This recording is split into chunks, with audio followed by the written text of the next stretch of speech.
हरे कृष्णा। आप सभी को अति पतित पावन जन्माष्टमी महोत्सव की बहुत बहुत शुभकामना। आज जन्माष्टमी है, तो जो हम लोग अभी कुछ एक दिन 2 सत्र से प्रयास कर रहे हैं भगवान के जन्म के दिव्यता को समझने के लिए, उसी को आज बढ़ाएंगे। और आज श्रीमद् भागवत के 10वें स्कंद के 3 अध्याय से हम लोग इसको भगवान के प्राकट्य, 3 अध्याय का नाम है भगवान श्री कृष्ण का प्राकट्य, तो उसको हम लोग समझने का प्रयास करेंगे, पढ़ेंगे, सुनेंगे। तो अभी तक हमने चर्चा किया कि भगवान ने भागवत गीता में 4थे अध्याय में अपने जन्म, दिव्य जन्म यानी अपने प्राकट्य के सिद्धांत को बताया है कि भगवान कह रहे हैं कि मैं अज हूँ, यानी मैं अजन्मा हूँ, अविनाशी हूँ, तब भी मैं अजन्मा हूँ, अविनाशी हूँ और सबका स्वामी हूँ, सर्वेश्वर हूँ, तब भी मैं समय समय पर अपने दिव्याति दिव्य सच्चिदानंद विग्रह को, अपने आदि मूल स्वरूप को मैं प्रकट करता रहता हूँ और अपने अंतरंगा शक्ति योग माया के साथ जो भी लीला, जन्म और कर्म का जो भी दिव्य लीला हो करता रहता हूँ। और भगवान कहते हैं कि और मेरे प्राकट्य का मकसद जो होता है धर्म की संस्थापना करना होता है, साधु भक्तों का कल्याण करना और दुष्टों का विनाश करना। भगवान जो दुष्टों का विनाश करते हैं तो राम का मारना और राम का तारना एक ही होता है। जिन दुष्टों का वध करते हैं भगवान उनको भी अपने धाम में जगह देते हैं, और जिनको ताड़ते हैं उनको तो खैर उद्धार करते हैं, जिनका उनको तो अपने धाम में जगह देते ही देते हैं। और भगवान ने कहा कि मैं जब प्रकट होकर जो भी जन्म और कर्म की दिव्य लीलाएं करता हूँ, वो मेरे लीला काल के बाद भी जो लोग मेरे इन दिव्याति दिव्य जन्म कर्म आदि की लीलाओं का प्रामाणिक स्रोत से, आचार्यों से, मेरे भक्तों से श्रवण करते रहते हैं और इस तरह मेरे जन्म और कर्म को और मुझे तत्व से जानते हैं मेरे कथाओं के लीलाओं के माध्यम से, तो वो इस देह के पूरा हो जाने के बाद फिर मेरे धाम, भगवत धाम वैकुंठ वापस लौट कर आते हैं। वो इस भवसागर को पार कर जाते हैं हमेशा हमेशा के लिए और शाश्वत रूप से मेरे धाम में चले आते हैं, शाश्वत आनंदमय जीवन के लिए। और ऐसा भूतकाल में भी जिन भक्तों ने ऐसा किया उन सबको यही गति प्राप्त हुई है। तो भगवान प्रमाण देकर सब बताते हैं सब बात। और फिर श्रीमद् भागवतम से हमने पढ़ा, पहले 10वें स्कंद के पहले और दूसरे अध्याय से हमने पढ़ा कि भगवान का जो जन्म है वो दिव्य कैसे है। देवता पृथ्वी गई ब्रह्मा जी के पास गाय के रूप में, क्योंकि दैत्यों का, आसुरी प्रवृत्ति के दैत्यों का काफ़ी, राजाओं का काफ़ी बोलबाला हो गया था पृथ्वी पर, और दुराचारी जो लोग थे, और तो पृथ्वी दुखी थी। ऐसे लोग जब पृथ्वी पर होते तो पृथ्वी माता पृथ्वी दुखी हो जाती हैं। तो ब्रह्मा जी के पास गई, ब्रह्मा जी फिर शिव जी को लेकर, इंद्रादि देवताओं को लेकर क्षीर सागर पर गए, जहाँ भगवान क्षीरोदक कसाई विष्णु के रूप में रहते हैं। श्री कृष्ण अपने स्वरूप क्षीरोदक कसाई विष्णु के रूप में क्षीर सागर में रहते हैं। तो वहाँ जाकर उन्होंने पुरुष सूक्त के रूप में स्तुति किया भगवान का। तो भगवान ने उन्हें समाधि, ब्रह्मा जी को समाधि की स्थिति में उन्हें आकाशवाणी से बताया कि आप जाइए, देवताओं से कहिए कि वो सब ब्रज में ग्वालों के यहाँ जन्म ले लें और मेरे लीला कार्य में मेरा सहयोग करें। और फिर भगवान योग माया को निर्देश देते हैं कि जब 7वें गर्भ के रूप में जब बलराम जी आए तो उनको माता देवकी के गर्भ से निकालकर माता रोहिणी के गर्भ में उन्हें स्थापित करने को कहा, और फिर कहा कि तुम्हें इस पृथ्वी पर सारे लोग तुम्हें दुर्गा, भद्रकाली, नारायणी इत्यादि रूप से तुम्हारी पूजा करेंगे और तुम उनके मनोकामनाओं को पूर्ण करोगी। तो ऐसा आशीर्वाद दिया उन्होंने योग माया को, और कहा कि तुम नंद यशोदा के पुत्री के रूप में तुम भी जन्म लेना।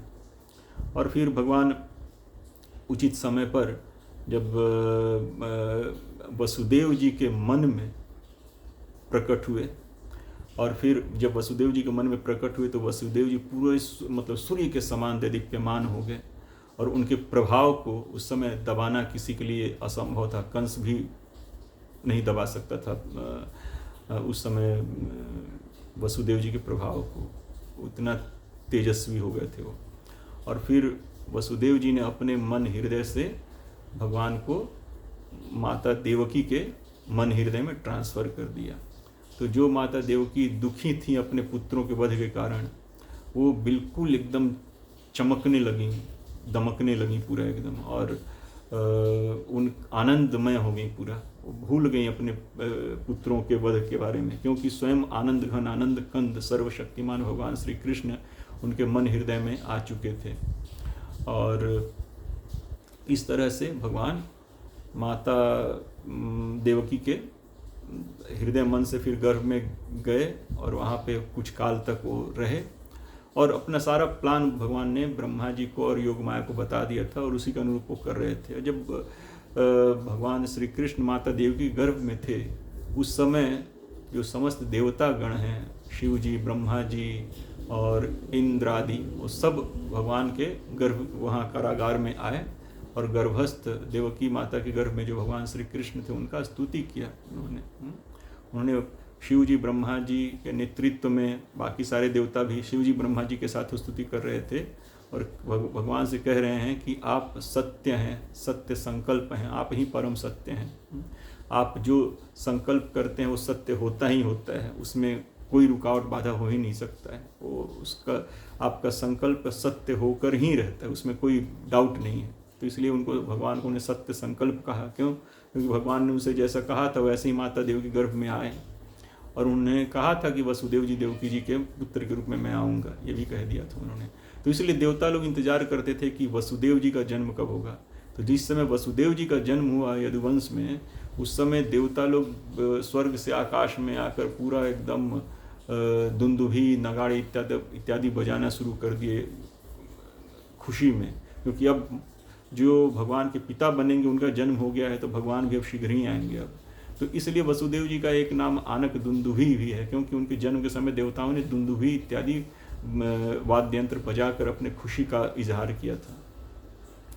तो इस तरह से देवतागण भगवान के आने पर बहुत प्रसन्न होकर उनके कारागार में माता देवकी जहाँ थी वहाँ आकर भगवान ने स्तुति किया कि आप सत्य संकल्प हैं, आप ही परम सत्य हैं, और आप ही सत्य के योनि हैं। यानी मतलब जो पंचभूत हैं, पृथ्वी, जल, अग्नि, वायु, आकाश, ये पूरी सृष्टि आप से ही निकली हुई है, और आप ही इस पूरे सृष्टि में परमात्मा रूप से विद्यमान हैं। आप समस्त ईश्वरों के ईश्वर हैं। जो गर्भस्थ शिशु हैं उसको शिव जी और ब्रह्मा जी कह रहे हैं, जो देवताओं के ईश्वर हैं, शिव जी और ब्रह्मा जी देवताओं के ईश्वर हैं, और वो कह रहे हैं कि आप समस्त ईश्वरों के ईश्वर हैं, यानी हमारे भी शिव जी और ब्रह्मा जी के भी आप ईश्वर हैं, यानी परम ईश्वर हैं आप। और कह रहे हैं गर्भस्थ शिशु को, कृष्ण को कह रहे हैं शिव जी ब्रह्मा जी कि हम आपकी शरण में आए हैं, और जैसे आपने पहले मत्स्यावतार, वाराह अवतार, कूर्मा अवतार, रामा अवतार, परशुराम अवतार, नरसिंह अवतार इत्यादि लेकर त्रिलोक का और हमारी जैसे आपने पहले रक्षा की, वैसे ही हमारी भी रक्षा कीजिए। और जिस शिशु का भी जन्म होना है, भगवान माता देवकी गर्भ में है तो अब उनका जन्म होना है, तो उस शिशु के बारे में भगवान शिव जी और ब्रह्मा जी कह रहे हैं कि आप अजन्मा हैं। जिनका जन्म भी होने वाला है कुछ काल के बाद, उनको कह रहे हैं कि आप अजन्मा हैं। यानी वो भगवान के स्वरूप को तत्वतः जानते हैं कि भगवान हर जगह विद्यमान हैं, और भगवान शाश्वत हैं, सच्चिदानंद विग्रह हैं। वो मनुष्यों की भांति जन्म नहीं लेते, बल्कि अपने शाश्वत स्वरूप को प्रकट करते हैं, सच्चिदानंद विग्रह को प्रकट करते हैं भगवान। तो इसलिए वो कह रहे हैं कि आप अजन्मा हैं, और आपका ये जो जन्म का जो नाटक है ये सिर्फ आपका लीला विनोद मात्र है, इससे ज़्यादा कुछ नहीं है। आप अजन्मे हैं, शाश्वत हैं, सच्चिदानंद हैं। तो इस तरह से शिव, ब्रह्मा आदि देवता भगवान का स्तुति किए, उनको प्रणाम कर फिर वो वापस चले गए। अब उसके बाद शुकदेव गोस्वामी भगवान के प्राकट्य के बारे में अब बता रहे हैं। तो वही अब हम लोग श्रीमद् भागवत के 10वें स्कंद के 3रे अध्याय से पढ़ना शुरू करते हैं। तो 3रे अध्याय का नाम ही है भगवान श्री कृष्ण का प्राकट्य। तो अब सुनिए, अब श्री शुकदेव जी कहते हैं, परीक्षित, अब समस्त शुभ गुणों से युक्त बहुत सुहावना समय आया। रोहिणी नक्षत्र था। आकाश के सभी नक्षत्र, ग्रह और तारे शांत सौम्य हो रहे थे। दिशाएं स्वच्छ प्रसन्न थीं। निर्मल आकाश में तारे जगमगा रहे थे। पृथ्वी के बड़े बड़े नगर, छोटे छोटे गांव, अहीरों की बस्तियां और हीरे आदि की खाने मंगलमय हो रही थी। नदियों का जल निर्मल हो गया था। रात्रि के समय भी सरोवर में कमल खिल रहे थे। वन में वृक्षों की पंक्तियां रंग बिरंगे पुष्पों के गुच्छों से लद गई थी। कहीं पक्षी चहक रहे थे तो कहीं भौरे गुनगुना रहे थे। उस समय परम पवित्र और शीतल मंद सुगंध वायु अपने स्पर्श से लोगों को सुख दान करती हुई बह रही थी। ब्राह्मणों के अग्निहोत्र की कभी न बुझने वाली अग्नियां जो कंस के अत्याचार से बुझ गई थीं, वे इस समय अपने आप जल उठी। संत पुरुष पहले से ही चाहते थे कि असुरों की बढ़ती न होने पाए। अब उनका मन सहसा प्रसन्नता से भर गया। जिस समय भगवान के आविर्भाव का अवसर आया, स्वर्ग में देवताओं की दुंदुभियां अपने आप बज उठीं। किन्नर और गंधर्व मधुर स्वर में गाने लगे तथा सिद्ध और चारण भगवान के मंगल में गुणों की स्तुति करने लगे। विद्याधरियां अप्सराओं के साथ नाचने लगीं। बड़े बड़े देवता और ऋषि मुनि आनंद से भरकर पुष्पों की वर्षा करने लगे। जल से भरे हुए बादल समुद्र के पास जाकर धीरे धीरे गर्जना करने लगे। जन्म मृत्यु के चक्र से छुड़ाने वाले जनार्दन के अवतार का समय था। निशिथ चारों ओर अंधकार का साम्राज्य था। उसी समय सबके हृदय में विराजमान भगवान विष्णु देवरूपिणी देवकी के गर्भ से प्रकट हुए, जैसे पूर्व दिशा में 16 कलाओं से पूर्ण चंद्रमा का उदय हो गया हो। तो देखिए, भगवान के जब आने का, अवतार का जब समय हुआ, तो पूरी सृष्टि जो थी अपने दी बेस्ट, सारे ग्रह नक्षत्र, सारे ऋतु मौसम, सारी नदियाँ, समुद्र, पुष्प, फल, वृक्ष इत्यादि जो भी थे, सब अपने दी बेस्ट पे हो गए थे अपने स्वामी के स्वागत के लिए। जैसे देखते हैं कहीं भी किसी कंपनी में, उस कंपनी का जो मालिक है, ओनर आने को होता है, तो लोग बिल्कुल सब कुछ एकदम परफेक्ट वेल ड्रेस्ड होकर और सब कुछ एकदम अच्छी तरह साफ सुथरा करके सब लोग रहते हैं और अपने बॉस का स्वागत करते हैं। वैसे ही ये पूरी सृष्टि, देवतागण और जितने भी साधु समाज के व्यक्ति थे, वो सब के सब, उनको आभास हो गया कि भगवान का अवतार अब होने वाला है। तो वो अपने स्वामी के स्वागत के लिए पूरी सृष्टि, देवतागण और जितने भी साधु संत थे, सभी अपने स्वामी के स्वागत के लिए अपनी दी बेस्ट में हो गए और प्रसन्न हो गए। सब कुछ बिल्कुल एकदम प्रसन्न हो गए थे। क्योंकि उनके आनंद घन आनंदमय भगवान स्वामी उनके श्री कृष्ण अब आने वाले हैं। तो वो अपने स्वामी के स्वागत में बिल्कुल एकदम साफ सुथरा, कुछ भी कहीं कोई गंदगी नहीं, कुछ नहीं, बिल्कुल एकदम स्वच्छ होकर और अपने दी बेस्ट गुणों के साथ सभी उपस्थित हो गए भगवान के स्वागत के लिए। जैसा अभी हमने पढ़ा, और हमने पढ़ा कि जन्म मृत्यु के चक्र से छुड़ाने वाले जनार्दन के अवतार का समय था। निशिथ चारों ओर अंधकार का साम्राज्य था।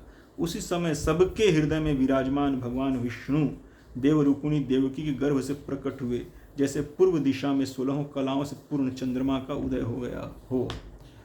तो विष्णु जो है चतुर्भुज स्वरूप भगवान श्री कृष्ण के ही स्वरूप हैं, और इसी विष्णु चतुर्भुज स्वरूप से भगवान इस भौतिक जगत में रहते हैं, परमात्मा रूप से कण कण में व्याप्त हैं। सबके हृदय में जो क्षीरोद कसाई विष्णु हैं, वही सब के हृदय में परमात्मा रूप से वास करते हैं। जो भगवान ने कहा है ना, सर्वस्य चाम हृदय सन्निविष्टम मत्तः स्मृति ज्ञानम अपोहनम च, मैं सबके हृदय में परमात्मा रूप से निवास करता हूँ। ईश्वरः सर्वभूतानां हृदय देशे अर्जुन तिष्ठति, भगवान ने कहा है कि सबके ईश्वर भगवान सबके हृदय में परमात्मा रूप से वास करते हैं, और वही उनका श्री कृष्ण का चतुर्भुज विष्णु स्वरूप है।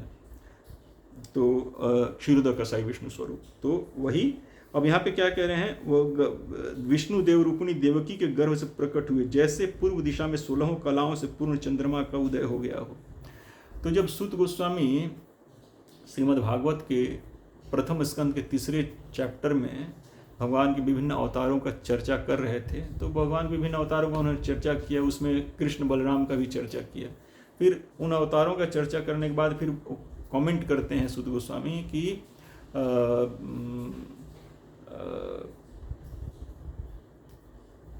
क्या कहते हैं, एते चाम सकला पुंस कृष्णस्तु भगवान स्वयं इंद्रारी व्याकुलम लोकम मृडयंती युगे युगे, कि बाकी मैंने जिन अवतारों का जिक्र किया वो सब अंश और कला हैं, भगवान के अंश कला हैं। कृष्णस्तु भगवान स्वयं, तू का मतलब बट, लेकिन हाउएवर, लेकिन जो कृष्ण जो हैं वो किसी के अंश या कला या किसी का अवतार नहीं है, बल्कि वो स्वयं भगवान है। ये सूत गोस्वामी ने क्लैरिफाई किया, जिसका अनुमोदन मतलब व्यासदेव ने भी किया, लिख कर किया सबने। तो भगवान श्री कृष्ण जो हैं वो किसी और भगवत स्वरूप के अंश या कला नहीं है, बल्कि भगवान श्री कृष्ण स्वयं परिपूर्णतम स्वयं भगवान है, और उनमें सारे अंश कला जितने भी भगवत स्वरूप हैं सब उन्हीं में विद्यमान है। जैसे पूर्णिमा का चंद्रमा आप देखते हैं, चंद्रमा हर दिन रहता तो पूरा ही है, लेकिन अपने आप को दिखाता आंशिक रूप से है, और पूर्णिमा के दिन चंद्रमा अपने आप को पूरा दिखा देता है। तो पूर्णिमा के चंद्रमा में हर दिन का जो चंद्रमा है अंश जो है, एकम का, दूज, तीज का, अष्टमी का, नवमी का, दशमी का, सब दिन का चंद्रमा जो भी अंश कला है चंद्रमा का, वो सारा का सारा पूर्णिमा के चंद्रमा में विद्यमान रहता है, क्योंकि पूरा है, वो आंशिक नहीं है। तो पूर्ण में जो अंश हैं वो ऑलरेडी विद्यमान है। तो इसलिए जैसे 16 कला इसलिए कहा जाता है कि चंद्रमा क्या कहें, जैसे 1 2 3 4 करके 15-16 दिन अमावस्या के साथ 16वें दिन पूर्ण हो जाता है ना, तो इसीलिए कहा कि 16 कला से परिपूर्ण। ऐसे भगवान में अनंत कलाएं हैं, 16 कलाएं ही नहीं है, अनंत कला है भगवान में।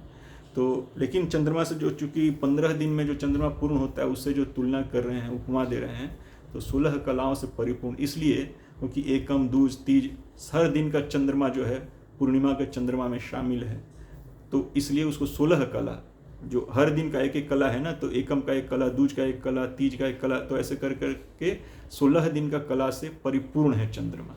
तो पूर्णिमा के चंद्रमा में जिस तरह से सारे अंश और कला विद्यमान रहते हैं, वैसे ही भगवान श्री कृष्ण जो मूल भगवत स्वरूप हैं उनमें सारे अंश और कला विद्यमान है।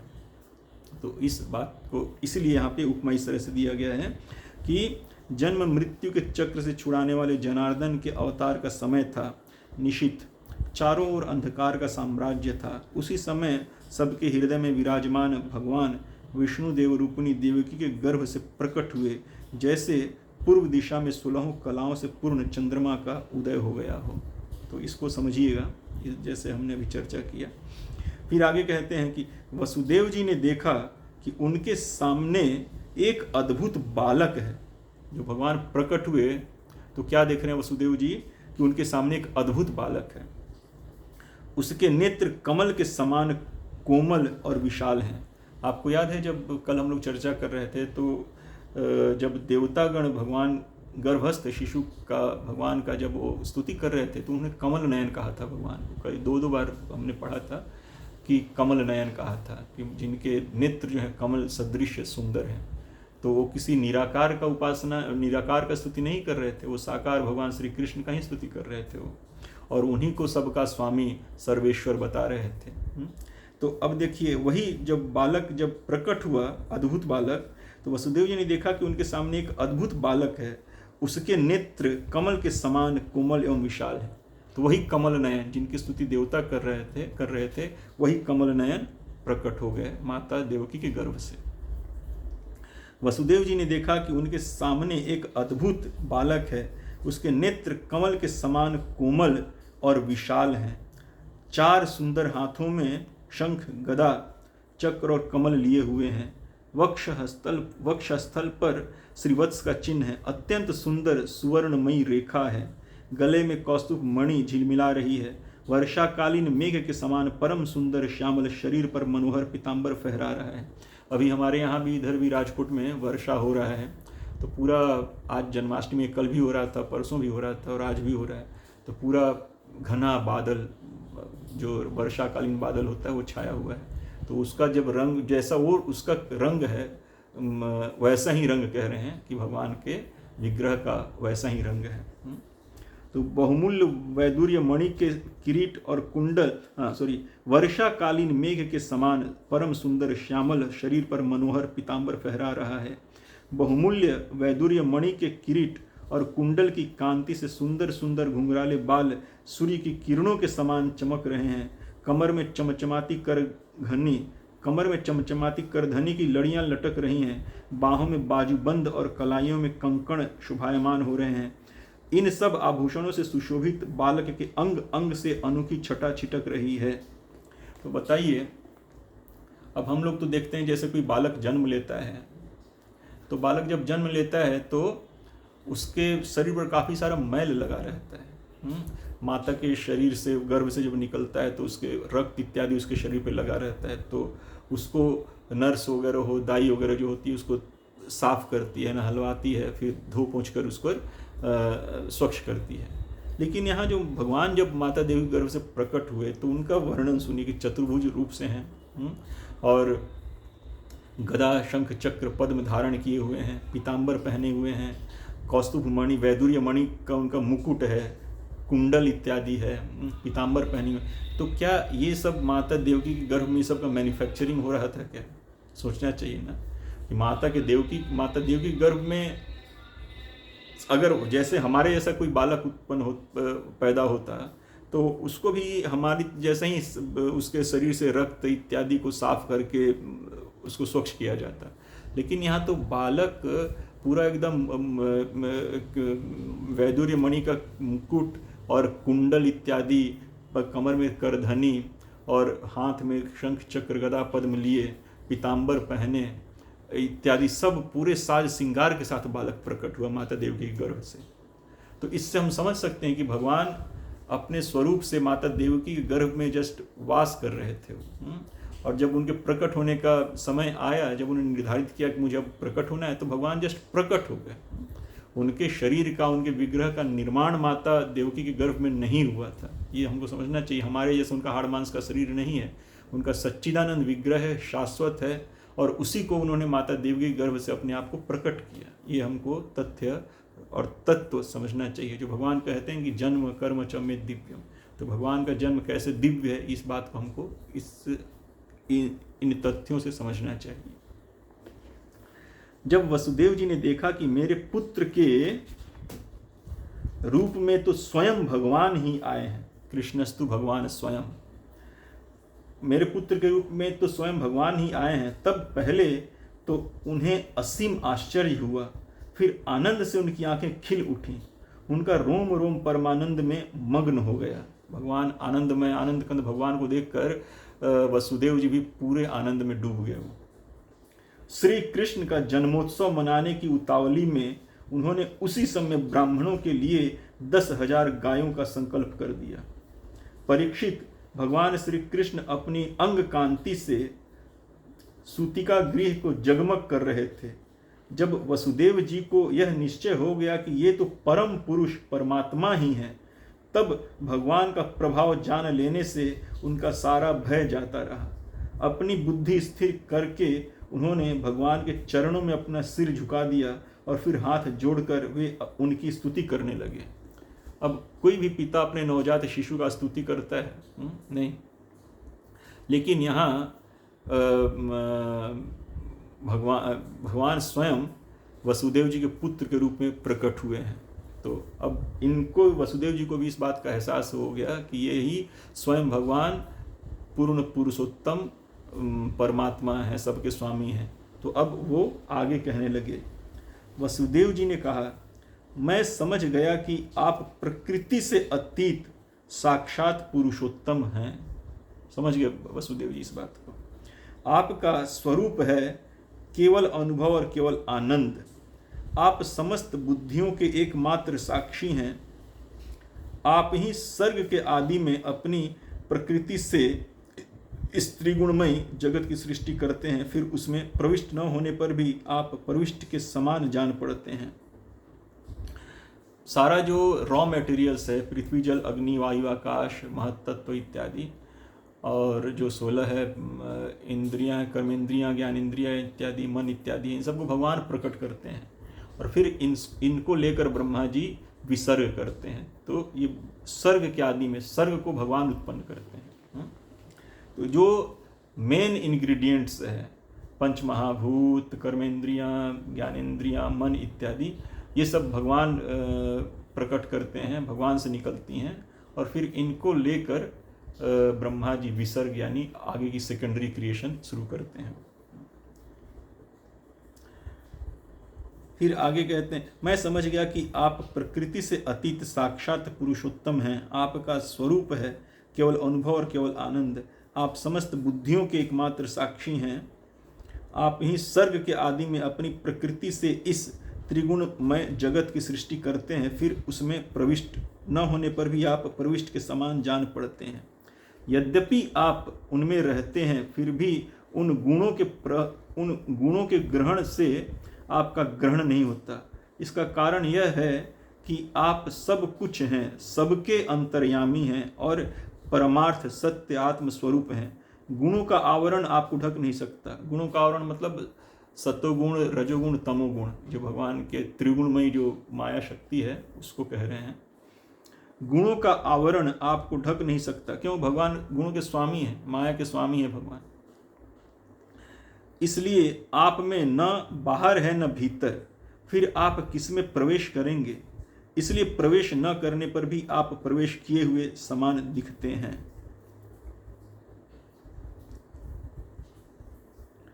फिर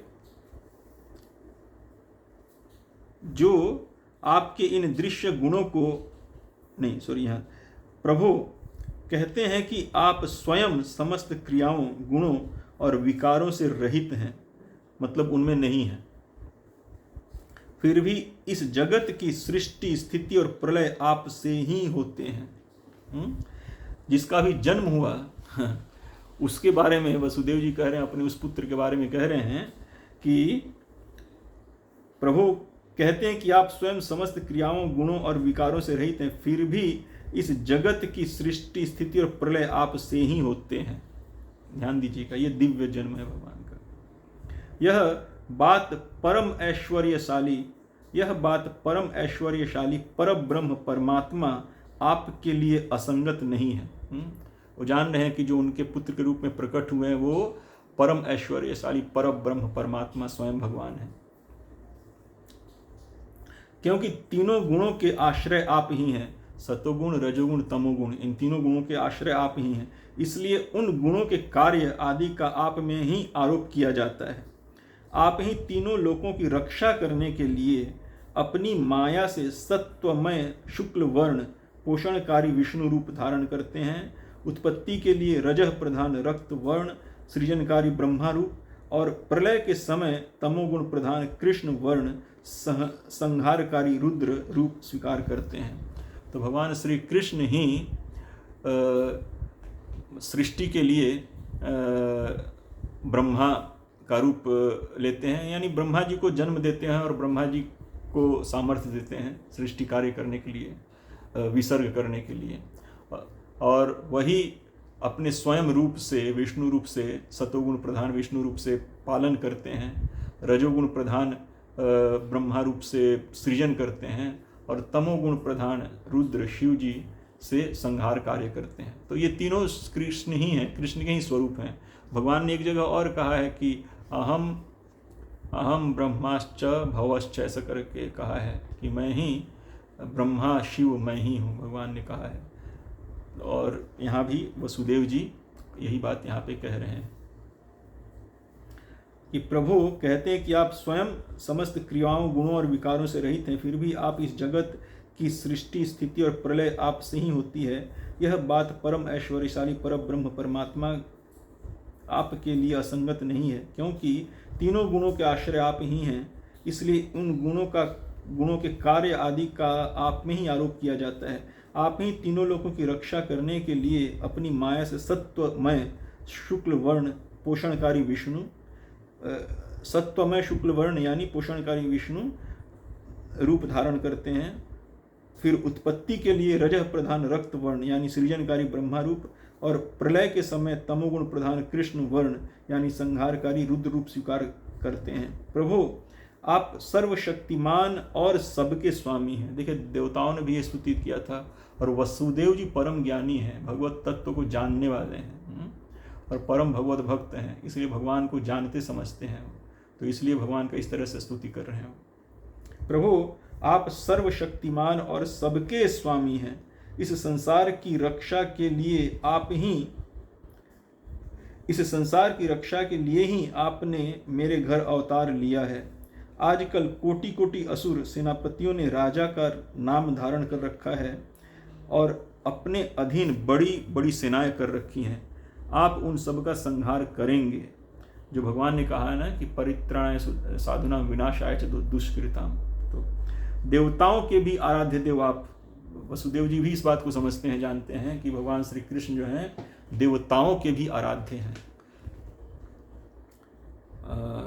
हरिर एव सद, पद्म पुराण में एक श्लोक है, हरिर एव सदा आराध्यम सर्वदेवेश्वर ईश्वरम इतरे ब्रह्म रुद्राय न भजयम कदाचन, कि हरि भगवान श्री कृष्ण ही, विष्णु ही समस्त देवताओं के आराध्य हैं और इसलिए वो सबके द्वारा पूजनीय है। और इस बात की अवहेलना शिव जी, ब्रह्मा जी और जितने भी देवतागण कभी इस बात की अवहेलना नहीं करते। तो यहाँ पे कह रहे हैं कि देवताओं के भी आराध्य देव प्रभु, यह कंस बड़ा दुष्ट है। इसे जब मालूम हुआ कि आपका अवतार हमारे घर होने वाला है, तब उसने आपके भय से आपके बड़े भाइयों को मार डाला। अभी उसके दूत आपके अवतार का समाचार उसे सुनाएंगे और वह अभी अभी हाथ में शस्त्र लेकर दौड़ा आएगा। तो एक तरह से वसुदेव जी अपना भय प्रकट कर रहे हैं कि जैसे पहले कंस कर रहा था, मेरे पुत्रों का वध कर रहा था, फिर वो दोबारा आएगा। जैसे ही सुनेगा कि आपका जन्म हुआ है, आप प्रकट हुए हैं। तो श्री सुखदेव जी कहते हैं, परीक्षित, इधर देवकी ने देखा कि मेरे पुत्र में तो पुरुषोत्तम भगवान के सभी लक्षण मौजूद हैं। पहले तो उन्हें कंस से कुछ भय मालूम हुआ, परंतु फिर वे बड़े पवित्र भाव से मुस्कुराती हुई स्तुति करने लगी। तो देवकी कैसे समझ गई? क्योंकि भगवान अपने शाश्वत स्वरूप से प्रकट हुए थे, चतुर्भुज रूप से भगवान, वो भी विष्णु का आराधना करते थे वो लोग। तो देवकी वसुदेव जी भी, तो भगवान अपने चतुर्भुज रूप से प्रकट हुए थे, तो वो समझ गए कि ये मेरे पुत्र जो हैं ये साक्षात भगवान ही हैं। तो माता देवकी भी स्तुति करने लगी। तो माता देवकी जो स्तुति कर रही हैं, आप सुनिएगा कि लोग कहते हैं न कि वैदिक समाज में स्त्रियों को उतना वो नहीं था, हिंदू समाज में, सनातन में लोग कई बार अनजाने ही निंदा शुरू कर देते हैं। लेकिन आप माता देवकी की स्तुति सुनिए, ये सब जानती हैं, मतलब इनको वैदिक ज्ञान का पूर्ण ज्ञान है इनको। और कैसे होता था कि साधु सन्यासी जो थे वो सब राजाओं के यहाँ, महाराजाओं के यहाँ और आम जनता के बीच जाकर भगवान के दिव्याति दिव्य गुणों का प्रचार किया करते थे। तो जब किसी राजा महाराजा के यहाँ भी साधु सन्यासी जाते थे भगवत चर्चा करने के लिए, तो स्त्रियां भी सुनती थी। ऐसा नहीं कि स्त्रियों को वंचित कर दिया जाता था, नहीं, स्त्रियां भी भगवान का गुणगान सुनती थी और उनसे सुनकर वो भगवान के दिव्याति दिव्य गुणों के बारे में जानती थी वो। तो इसलिए समझ गए कि जो मेरा पुत्र है वो साक्षात भगवान, स्वयं भगवान परमात्मा परमेश्वर है। वैसे ही भागवत में भी जो प्रथम स्तुति आया हुआ है, भागवत के प्रथम स्कंद के 8वें अध्याय में, तो माता कुंती का स्तुति है। तो माता कुंती ने भी जबरदस्त खूब उत्तम मतलब स्तुति किया है भगवान श्री कृष्ण का वहाँ पर। उससे कितना ज्ञान प्रकाशित होता है। वैसे ही अब जब वसुदेव जी के भी स्तुति से, देवताओं की स्तुति से, तो वसुदेव जी की स्तुति से भगवान के दिव्य गुणों को हम समझे, और माता देवकी की स्तुति से भी हम भगवान के गुणों को समझेंगे अभी। तो माता देवकी कह रही हैं, माता देवकी ने कहा, प्रभु वेदों ने आपके जिस रूप को अव्यक्त और सबका कारण बतलाया है, जो ब्रह्म ज्योति स्वरूप समस्त गुण से रहित है, विकारहीन है, जिसे विशेषण रहित, अनिर्वचनीय, निष्क्रिय और केवल विशुद्ध सत्ता के रूप में कहा गया है, वही बुद्धि आदि के प्रकाशक विष्णु आप स्वयं हैं। वही बुद्धि आदि के प्रकाशक विष्णु आप स्वयं हैं। एक बार और पढ़ते, प्रभु वेदों ने आपके जिस रूप को अव्यक्त और सबका कारण बतलाया है, जो ब्रह्म ज्योति स्वरूप समस्त गुणों से रहित और विकारहीन है, जिसे विशेषण रहित, अनिर्वचनीय, निष्क्रिय एवं केवल विशुद्ध सत्ता के रूप में कहा गया है, वही बुद्धि आदि के प्रकाशक विष्णु आप स्वयं हैं। जिस समय ब्रह्मा की पूरी आयु 2 परार्ध समाप्त हो जाती है, ब्रह्मा जी के आयु को 2 परार्ध कहा जाता है। ब्रह्मा जी का, जैसे हम लोगों ने भागवत गीता से पढ़ते हैं और शास्त्रों से पढ़ते हैं कि जैसे हमारा सतयुग, त्रेता, द्वापर, कलयुग, ये चतुर्युग मिलाकर लगभग होता है 43 लाख वर्ष का। तो ऐसा 1000 चतुर्युग मतलब 43 लाख इंटू 1000 वर्ष जो है हमारा वर्ष, ब्रह्मा जी का एक दिन होता है, और वैसा ही एक रात होता है। तो और वह ऐसे एक दिन और एक रात इंटू 365 फिर ब्रह्मा जी का एक साल हुआ, और इंटू 100 वैसा ब्रह्मा जी का आयु होता है। तो ब्रह्मा जी का 50 साल जो मतलब 43 lakh into 1000 into 2 into 365 into 50, ये जो हुआ ब्रह्मा जी का आधा आयु है, जिसको पूर्वार्ध कहा जाता है। और फिर उत्तरार्ध, तो पूर्वार्ध और उत्तरार्ध मिलाकर ब्रह्मा जी का पूरा 100 वर्ष का आयु होता है ब्रह्मा जी का। तो जिस समय ब्रह्मा की पूरी आयु 2 परार्ध पूर्व वाला और उत्तर वाला दोनों मिलाकर 2 परार्ध कहा जाता है। जिस समय ब्रह्मा की पूरी आयु 2 परार्ध समाप्त हो जाते हैं, काल शक्ति के प्रभाव से सारे लोक नष्ट हो जाते हैं। पंच महाभूत अहंकार में, अहंकार महत्तत्व में और महत्तत्व प्रकृति में लीन हो जाता है, उस समय एकमात्र आप ही शेष रह जाते हैं। इसलिए इससे आपका एक नाम शेष भी है। भगवान का एक नाम शेष भी, बलराम जी को कहा जाता है, और बलराम जी जो है भगवान के द्वितीय शरीर हैं, उन्हीं के स्वरूप है बलराम जी। तो सब कुछ भी नहीं रहता है तो सिर्फ भगवान शेष रहते हैं। सब कुछ पूरा सृष्टि विलीन हो जाता है भगवान में ही, तब शेष कौन रहता है? तो भगवान शेष रहते हैं। भगवान तब भी रहते हैं। भगवान जब सृष्टि नहीं है तब भी भगवान है, सृष्टि काल में ही भगवान है, और सृष्टि के बाद भी भगवान ही रहेंगे। तो भगवान अनादिकाल से अनंत काल तक हमेशा हैं, सर्वदा हैं। उनका कभी मतलब ऐसा नहीं कि भगवान नहीं है, ऐसा कभी होता नहीं है। तो सब कुछ विलीन हो जाने पर कौन शेष रहता है? भगवान शेष रहते हैं। इसलिए देवकी जी कह रहे हैं कि इसलिए आपको शेष भी कहा जाता है, एक नाम भगवान का शेष भी है। उस समय एकमात्र आप ही शेष रह जाते हैं, इसी से आपका एक नाम शेष भी है। प्रकृति के एकमात्र सहायक प्रभु निमेष से लेकर वर्ष पर्यंत अनेक विभागों में विभक्त जो काल है, काल छोटा से, काल का वेद में बहुत सारा विभाग किया गया, एकदम बिल्कुल छोटा से छोटा लेकर से बड़ा तक जितना भी है। तो वही कह रहा है कि निमेष से लेकर वर्ष पर्यंत अनेक विभागों में विभक्त जो काल है, जिसकी चेष्टा से यह संपूर्ण विश्व सचेष्ट हो रहा है और जिसकी कोई सीमा नहीं है, वह आपकी लीला मात्र है। तो काल भी भगवान का लीला मात्र है, कह रहे हैं। आप सर्वशक्तिमान और परम कल्याण के आश्रय हैं, माता देवकी अपने पुत्र को कह रही हैं। जबकि जो साधारण शिशु जन्म लेता है तो वो बिल्कुल असहाय रहता है, शक्तिहीन होता है। लेकिन यहाँ पे माता देवकी क्या कह रही हैं अपने पुत्र को कि आप सर्वशक्तिमान। भगवान जो माता देवकी समक्ष प्रकट हैं उनके पुत्र के रूप में, उनको माता देवकी क्या कह रही हैं? आप सर्वशक्तिमान और परम कल्याण के आश्रय हैं, मैं आपकी शरण लेती हूँ। प्रभु, यह जीव मृत्युग्रस्त हो रहा है, यह मृत्यु रूप कराल व्याल से भयभीत होकर संपूर्ण लोकांतरों में भटकता रहा है, परंतु इसे कभी कहीं भी ऐसा स्थान न मिल सका जहाँ यह निर्भय होकर रहे। आज बड़े भाग्य से इसे आपके चरणारविंदों की शरण मिल गई है। तो भगवान का चरणारविंद जो है अभय दान देता है, इसलिए प्रभुपाद जी का जो नाम है अभय चरण दे। तो भगवान श्रील प्रभुपाद जी ने भगवान श्री कृष्ण के चरणों का आश्रय ले रखा है, इसलिए उनका नाम अभय चरण देह था। आज बड़े भाग्य से आपके चरणारविंदों की शरण मिल गई है, अतः अब यह स्वस्थ होकर सुख की नींद सो रहा है। औरों की तो बात ही क्या, स्वयं मृत्यु भी इससे भयभीत होकर भाग गई है। प्रभु, आप हैं भक्त भयहारी और हम लोग इस दुष्ट कंस से बहुत ही भयभीत हैं, अतः आप हमारी रक्षा कीजिए। आपका यह चतुर्भुज दिव्य रूप ध्यान की वस्तु है, इसे केवल मांस मज्जा में शरीर पर ही दृष्टि रखने वाले देहाभिमानी पुरुषों के सामने प्रकट मत कीजिए। मधुसूदन, इस पापी कंस को यह बात मालूम न हो कि आपका जन्म मेरे गर्भ से हुआ है। मेरा धैर्य टूट रहा है, आपके लिए मैं कंस से बहुत डर रही हूँ। विश्वात्मन, आपका यह रूप अलौकिक है। आप शंख चक्र गदा और कमल की शोभा से युक्त अपना यह चतुर्भुज रूप छिपा लीजिए। अपना यह चतुर्भुज रूप छिपा लीजिए, क्योंकि वो डर रही हैं वात्सल्य भाव से।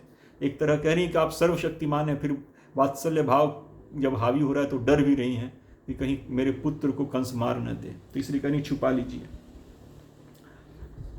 आपके लिए मैं कंस से बहुत डर रही हूँ। विश्वात्मन, आपका यह रूप अलौकिक है। आप शंख चक्र गदा और कमल की शोभा से युक्त अपना यह चतुर्भुज रूप छिपा लीजिए। प्रलय के समय आप इस संपूर्ण विश्व को अपने शरीर में वैसे ही स्वाभाविक रूप से धारण करते हैं जैसे कोई मनुष्य अपने शरीर में रहने वाले छिद्र रूप आकाश को। जैसे जब सृष्टि का प्रलय करते हैं भगवान, तो पूरे सृष्टि को अपने रोमकूप में धारण कर लेते हैं। कैसे, जैसे हम लोग के हमारे रोमकूप होते हैं ना, तो रोमकूप में छिद्र होता है, तो जैसे हमारे शरीर में रोमकूप में छिद्र है, वैसे ही उस छिद्र में भगवान अब ये पूरा सृष्टि, अनंत अकल्पनीय सृष्टि अपने उस एक छिद्र में धारण कर लेते हैं।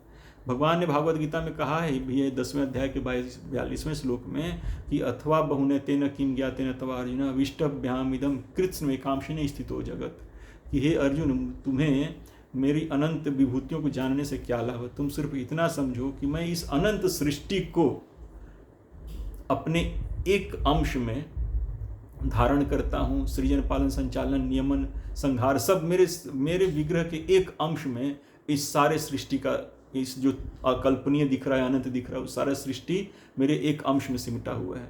और फिर जब अर्जुन ने भगवान से प्रार्थना किया कि आप अपना विश्व रूप दिखाइए, तो भगवान ने उस समय भी 11वें अध्याय भागवत गीता के 7वें श्लोक में कहा है कि क्या कहा है कि इह कस्थम जगत कृष्णम पश्चाद्य सचराचरम मम देहे गुणाकेश यच्चान्य दृष्टुमिच्छसि, कि हे अर्जुन, मेरे देह के एक जगह पे, एक स्थान पे, एक अंश में तुम ये पूरी सृष्टि को देख लो।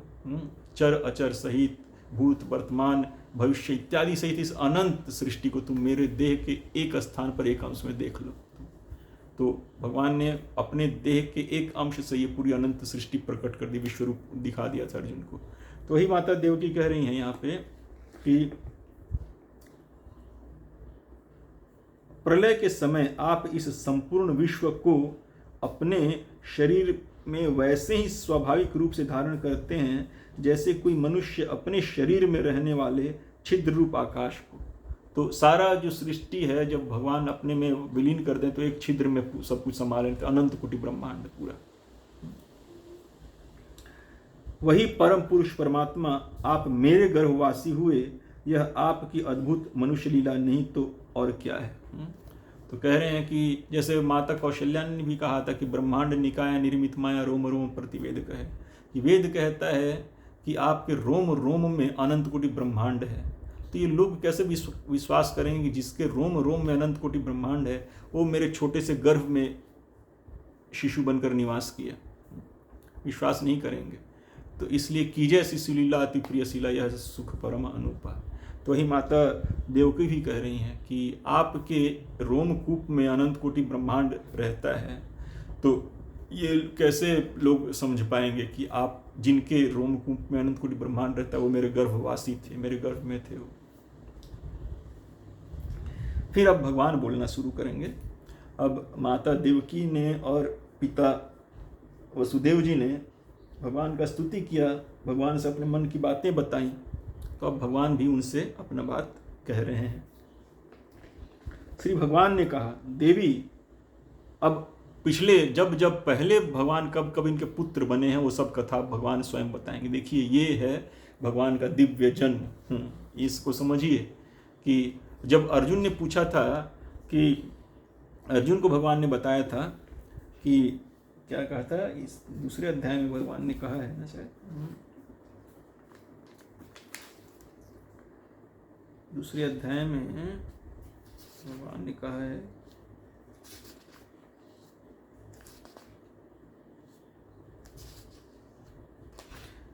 ये शायद चौथे अध्याय में कहा है, एक मिनट रुकिए,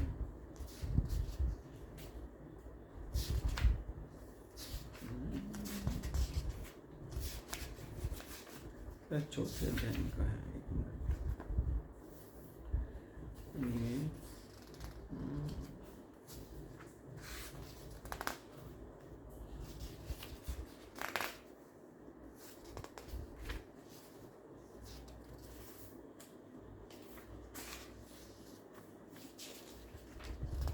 हाँ, श्री भगवान कहते हैं चौथे अध्याय के 5वें श्लोक में, बहुनी में व्यतीतानि जन्मानि तव चार्जुना तान्यहम वेद सर्वाणि न त्वं वेत्थ परंतप। श्री भगवान ने कहा कि तुम्हारे तथा मेरे अनेकानेक जन्म हो चुके हैं, मुझे तो उन सबका स्मरण है, किंतु हे परंतप तुम्हें उनका स्मरण नहीं रह सकता है। तो भगवान जन्म जब कहे तो भगवान अनेकानेक दिव्य जन्म प्राकट्य लीला करते ही रहते हैं, लेकिन भगवान तो सबके स्वामी हैं, काल के स्वामी हैं, सर्वसमर्थ हैं, देश कालातीत हैं। तो भगवान को तो अपनी सारी लीलाएं याद रहती हैं, कब जन्म लिए, किससे जन्म लिए, कहाँ प्रकट हुए, कैसे प्रकट हुए, सब भगवान को याद है, लेकिन औरों को याद नहीं रहता है। तो अपने माता पिता, वात्सल्य भाव के प्रेमी माता पिता वसुदेव जी और माता देवकी को भगवान अपने पूर्व जन्मों की बात बता रहे हैं कि जब इनके वो पुत्र बने थे। श्री भगवान ने कहा, देवी स्वयं भूव मनवंतर में जब तुम्हारा पहला जन्म हुआ था, उस समय तुम्हारा नाम था प्रश्नि और ये वसुदेव सुतपा नाम के प्रजापति थे। तुम दोनों के हृदय बड़े ही शुद्ध थे। जब ब्रह्मा जी ने तुम दोनों को संतान उत्पन्न करने की आज्ञा दी, तब तुम लोगों ने इंद्रियों का दमन करके उत्कृष्ट तपस्या की। तुम दोनों ने वर्षा, वायु, घाम, शीत, उष्ण आदि काल के विभिन्न गुणों का सहन किया और प्राणायाम के द्वारा अपने मन के मल को धो डाले। ठीक है ना। तुम दोनों कभी सूखे पत्ते खा लेते और कभी हवा पीकर ही रह जाते। तुम्हारा चित्त बड़ा शांत था। इस प्रकार तुम लोगों ने मुझसे अभीष्ट वस्तु प्राप्त करने की इच्छा से मेरी आराधना की। मुझ में चित्त लगाकर ऐसा परम दुष्कर और घोर तप करते करते देवताओं के 12,000 वर्ष बीत गए। हमारा 6 महीना देवताओं का एक दिन होता है और हमारा 6 महीने देवताओं का एक रात्रि होता है। तो हमारा एक वर्ष जो है देवताओं का एक दिन होता है। तो ऐसे सोचिए, देवताओं के 12,000 वर्ष करते करते देवताओं के 12,000 वर्ष बीत गए। पुण्यमयी देवी, उस समय मैं तुम दोनों पर प्रसन्न हुआ, क्योंकि तुम दोनों ने तपस्या, श्रद्धा और प्रेममयी भक्ति से अपने हृदय में नित्य निरंतर मेरी भावना की थी। भगवान की भावना किया था उन्होंने, कृष्ण भावना। उस समय तुम दोनों की अभिलाषा पूर्ण करने के लिए वर देने वालों का राजा मैं, वर देने वालों का राजा मैं, भगवान अपने ऊपर कह रहे हैं। कोई भी कुछ वर देता है तो उसको सिद्ध वास्तव में भगवान ही करते हैं। मतलब ब्रह्मा जी वर दें, चाहे शिव जी वर दें, या किसी माता पिता का आशीर्वाद होता है बच्चों के साथ, तो वास्तव में उसको पूर्ण करने वाले भगवान ही हैं। भगवान को छोड़कर किसी में कोई सामर्थ्य नहीं है। तो भगवान वर देने वालों में राजा हैं।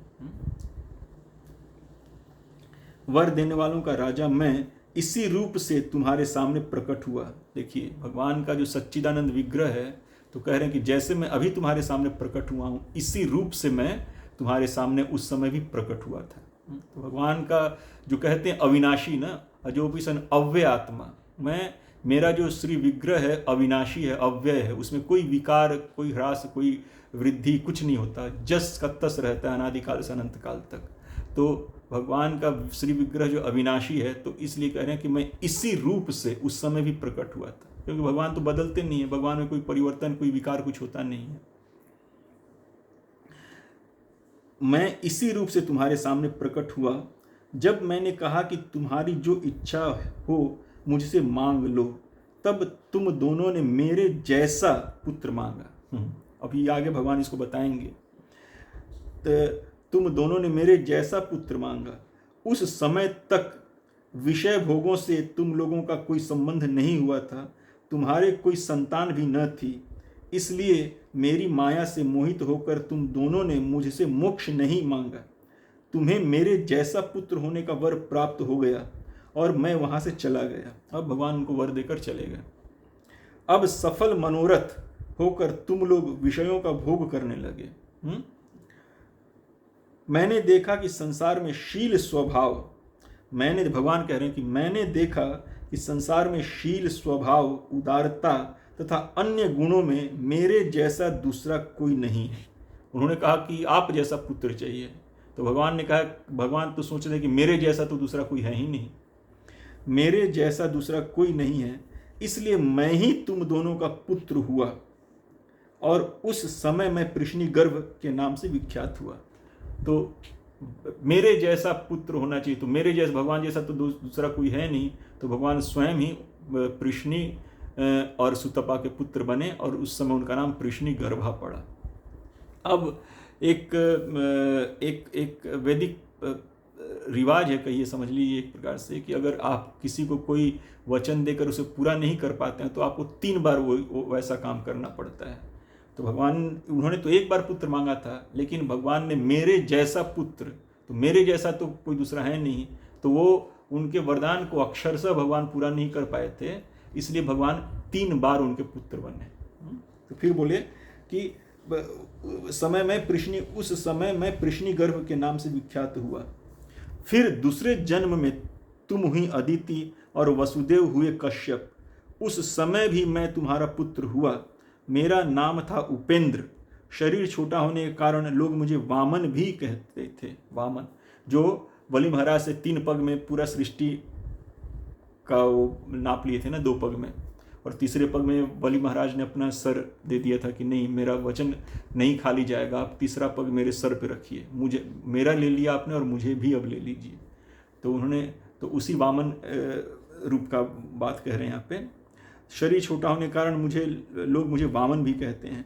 सती देवकी, तुम्हारे इस तीसरे जन्म में भी मैं उसी रूप से फिर तुम्हारा पुत्र हुआ हूँ। उसी रूप से, भगवान का फिर दोबारा एक बार कह रहे हैं, भगवान उसी रूप से।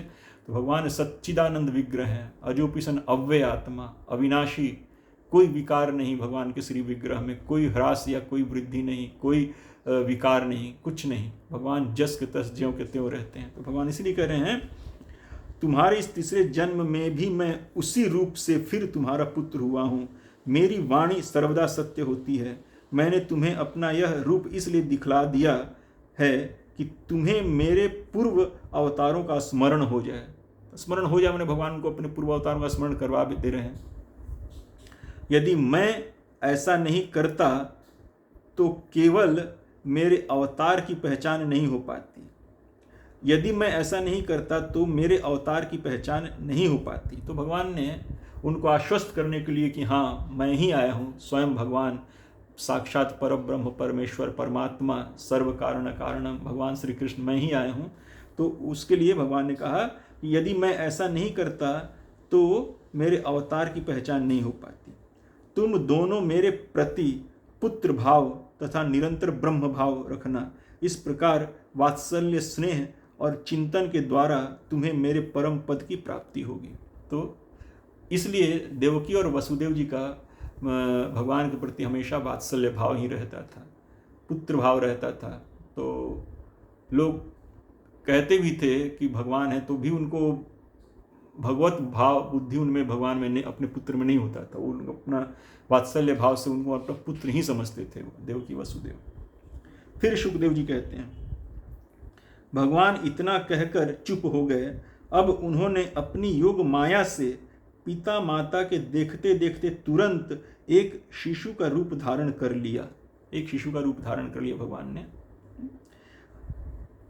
तब वसुदेव जी ने, अब भगवान देखिए, जब भगवान अपने भगवत धाम में जो रहते हैं तो भगवान अपने भगवत धाम में नव यौवनम च, नव यौवन मतलब वही 15-16 साल के किशोर के रूप में रहते हैं भगवान हमेशा, कि अब जस्ट जवान होने वाला है, जवान की पीढ़ी मतलब दहलीज पे है, जवान होगा अब, लेकिन वही भगवान को ही नव यौवन स्वरूप, शाश्वत स्वरूप है भगवान श्री कृष्ण का। लेकिन इस भौतिक जगत में जब भगवान इस भौम वृंदावन में जब लीला करते हैं यहाँ पर, तो वहाँ पे वो अपने शिशु रूप, वात्सल्य रूप का भी लीला का आस्वादन करते हैं। तो यहाँ पे बालक रूप में अपने आप स्वरूप को परिणत कर लिया उन्होंने। भगवान इतना कहकर चुप हो गए। अब उन्होंने अपनी योग माया से पिता माता के देखते देखते तुरंत एक शिशु का रूप धारण कर लिया। तब वसुदेव जी ने भगवान की प्रेरणा से अपने पुत्र को लेकर सूतिका गृह से बाहर निकलने की इच्छा की, क्योंकि उनको भय था ना, भगवान ने देखा था कि उनको भय है, माता भी डर रही हैं और पिता भी डर रहे हैं वसुदेव कंस से। तो भगवान उनके मन में प्रेरित किए कि अब तुम हमें नंद बाबा के यहाँ छोड़ आओ और वहाँ जो पुत्री जन्म ली है यशोदा जी की, उनको लेकर आ जाओ। तो भगवान ने शुरू में जो कहा था यशोदा जी से, क्या कहा था कि तुम नंद यशोदा के यहाँ, योग माया से क्या कहा था कि नंद यशोदा के यहाँ तुम उनके पुत्री के रूप में प्रकट होना। तो वहाँ पे वो नंद यशोदा के यहाँ पुत्री के रूप में प्रकट हो गई थी वो। भगवान इतना कहकर चुप हो गए।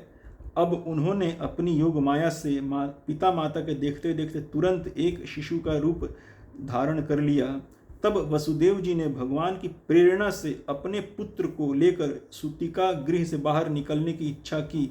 उसी समय नंद पत्नी यशोदा के गर्भ से उस योग माया का जन्म हुआ, जो भगवान की शक्ति होने के कारण उनके समान ही जन्म रहित हैं।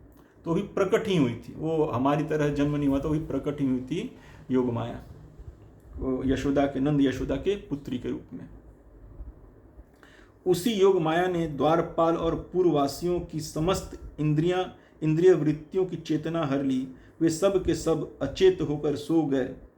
जो भगवान ने कहा है ना कि अजोपि सन अव्यात्मा भूतानाम ईश्वरोपि सन प्राकृतिम स्वामधिष्ठाय संभवामि आत्म माया। तो अपनी योग माया के साथ रह के भगवान ये सारी लीलाएं करते हैं, जो उन्हीं की शक्ति हैं।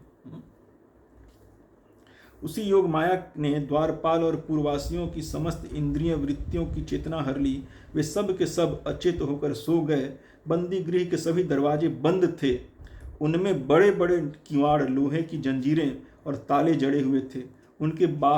उनके बाहर जाना बड़ा ही कठिन था। परंतु वसुदेव जी भगवान श्री कृष्ण को गोद में लेकर ज्यों ही उनके निकट पहुँचे त्यों ही वे सब दरवाजे आप से आप खुल गए। ठीक वैसे ही जैसे सूर्योदय होते ही अंधकार दूर हो जाता है। उस समय बादल धीरे धीरे गरज कर जल की फुहारें बरसा रहे थे। इसलिए शेष जी अपने फनों से जल को रोकते हुए भगवान के पीछे पीछे चलने लगे। तो बलराम जी भगवान की सेवा के लिए हमेशा तत्पर रहते हैं।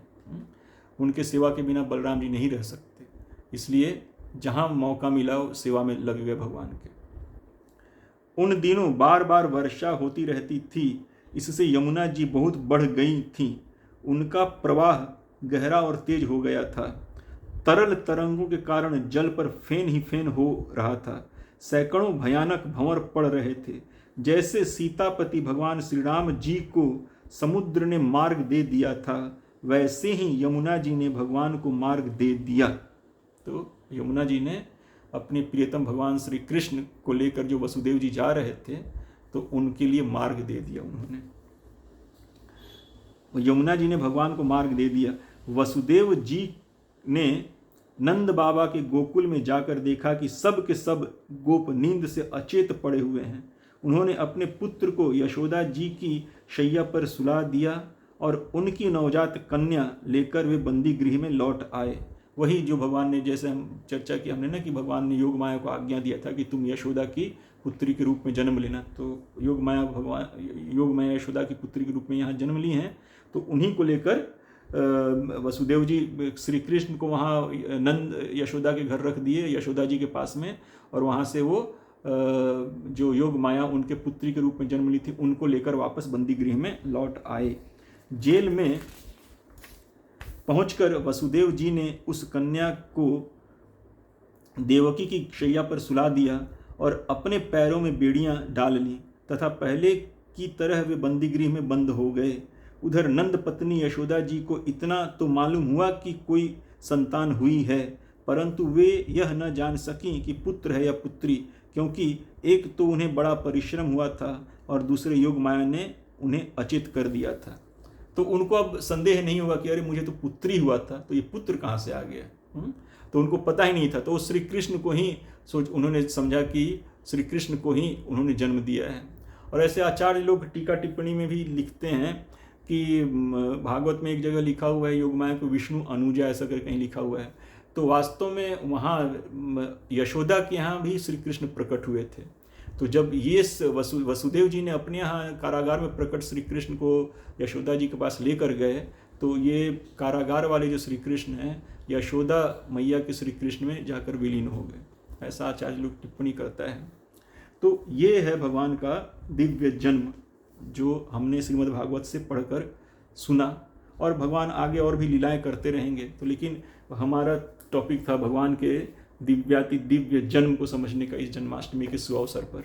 तो हमने श्रीमद् भागवत गीता और भागवतम से इसको सुना और समझा कि किस तरह भगवान का जन्म दिव्य होता है। भगवान शाश्वत हैं, सच्चिदानंद विग्रह हैं, तो जस्ट अपने स्वरूप को प्रकट करते हैं। और कल नंदोत्सव है, तो नंद को आनंद भयो जय कन्हैया लाल की, हाथी घोड़ा पाल की जय कन्हैया लाल की। और कल नंदोत्सव के दिन ही हमारे परम प्रिय परम पूज्य पतित पावन श्रील प्रभुपाद जी का भी जन्म हुआ था। तो श्रील प्रभुपाद जी ऐसे महापुरुष हैं, ऐसे परम वैष्णव हैं, और चैतन्य महाप्रभु के वैसे सेनापति हैं कि उन्होंने पूरे विश्व में भगवान श्री कृष्ण के नाम गुण रूप लीला इत्यादि का ऐसा प्रचार किया और इतने ग्रंथ दिए सरल भाषाओं में उन्होंने अनुवाद कर करके, ताकि जन जन तक पहुंच जाए। तो उनके श्रील प्रभुपाद जी के कृपा से ही आज हम लोग भी श्री कृष्ण के बारे में कुछ समझ सकते हैं, कुछ बोल सकते हैं, कुछ जान सकते हैं। आज जो हम लोग हरि नाम जपते हैं, भगवान श्री कृष्ण के नाम को जपते हैं, हरे कृष्णा महामंत्र को जपते हैं, हरि कथा को सुनते हैं, ये संभव है श्रील प्रभुपाद जी के ही कृपा से। तो उस परम वैष्णव श्रील प्रभुपाद जी की कृपा से, जिनकी वजह से आज पूरे विश्व में, विश्व के कोने कोने में नगर, जब पृथ्वी त्याग आछे जो तो नगर आदि ग्राम सकली प्रचार हुई वे मोर नाम। तो श्रील प्रभुपाद जी की कृपा से और चैतन्य महाप्रभु के मिशन के तहत ये पूरे विश्व में कोने कोने में श्रील प्रभुपाद जी और उनके शिष्यों ने जाकर हरि नाम हरि कथा का तत्वतः प्रचार किया है। तो हमें हमेशा श्रील प्रभुपाद जी के कृपा का, अनुग्रह का हमको उनसे प्रार्थना करनी चाहिए। उनके कृपा के बिना, श्रील प्रभुपाद जी की कृपा और उनके अनुग्रह के बिना हम भगवान को बिल्कुल नहीं समझ सकते हैं। तो हमारे आज जिह्वा पे जो हरि नाम है, हरि कथा है, जो हम हरि नाम हरि कथा सुनते बोलते हैं, जपते हैं, इसके मूल में श्रील प्रभुपाद जी का एक बहुत बड़ा योगदान है, उनका अथक प्रयास है और उनकी हार्दिक इच्छा है कि हम भगवान श्री कृष्ण के नाम रूप गुण लीला इत्यादि के शरण में रहकर उनका भजन भक्ति करें, इसका प्रचार करें और अपने जीवन और दूसरों के जीवन को मतलब सफल बनाएं। भारत भूमि तो होइलो जन्मजार, जीवन सार्थक करी कर परोपकार। तो इस बात का श्रील प्रभुपाद जी बहुत जोड़ देते थे कि भारत भूमि में जिसका जन्म हुआ है उसे श्री कृष्ण प्रेम अपने जीवन में लाकर अपने जीवन को सार्थक करना चाहिए और दूसरों के जीवन में भी श्री कृष्ण ज्ञान विज्ञान को बांटना चाहिए और उनको भी, उनके जीवन को भी सफल बनाने का प्रयास करना चाहिए। तो इस तरह से ये हमारे जन्माष्टमी का एक छोटा सा प्रयास था आप सभी के साथ कि हम लोग भगवान के जन्म की दिव्यता को समझें और इससे हम समझ पाएँ कि भगवान श्री कृष्ण जो हैं सर्वेश्वर हैं, सबके स्वामी हैं, समस्त ईश्वरों के ईश्वर हैं, वो प्रकट होते हैं। अवजानन्ति माम मूढ़ा मानुजिम तनुमाश्रितम परम भाव जानन्त मम भूत महेश्वरम। भगवान कहते हैं कि मुझे मनुष्य की तरह जन्मा समझकर बुद्धू लोग, बेवकूफ़ लोग, मूढ़ लोग मुझे मनुष्य ही जानता है, वो मेरे परम भाव को, सच्चिदानंद भाव को नहीं जानता। वो ये नहीं जानता कि मैं सबका स्वामी हूँ, मैं सबका ईश्वर हूँ। तो भगवान सृष्टि के पहले भी थे, सृष्टि के समय भी हैं और सृष्टि के बाद भी रहेंगे और बार बार सृष्टि पालन, संचालन, नियंत्रण, नियमन और संहार भगवान श्री कृष्ण करते ही रहते हैं। तो भगवान श्री कृष्ण के अनंत स्वरूप हैं, लेकिन भगवान श्री कृष्ण जो है मूल हैं और भगवत स्वरूप भी वही है, कोई और नहीं है। श्री राम, वामन, नरसिंह जो भी हैं, विष्णु, नारायण जो भी हैं, सब भगवान श्री कृष्ण के ही भगवत स्वरूप हैं और भगवान श्री कृष्ण ही हैं। जस्ट लीला और भाव का रस प्रकाशन का भेद है, व्यक्ति भेद नहीं है। व्यक्ति एक ही है भगवान श्री कृष्ण सभी, लेकिन अपने अन्य अन्य स्वरूपों से अन्य अन्य लीलाएं करते हैं भगवान। तो इस तरह से आप सभी के आशीर्वाद का आकांक्षी श्री प्रभुपाद जी की कृपा हम सब पर बनी रहे। हरे कृष्णा। सादर दंडवत प्रणाम। जन्माष्टमी की और नंदोत्सव की और श्री प्रभुपाद जयंती की आप सभी को बहुत बहुत बधाई, बहुत बहुत शुभकामनाएं। हरे कृष्णा। वांछा कल्पतरुभ्यश्च कृपा सिंधुभ्यैव च पतितानां पावनेभ्यो वैष्णवेभ्यो नमो नमः। हरे कृष्णा। अनंत कोटि भक्त वैष्णव वृंद की जय। हरे कृष्णा।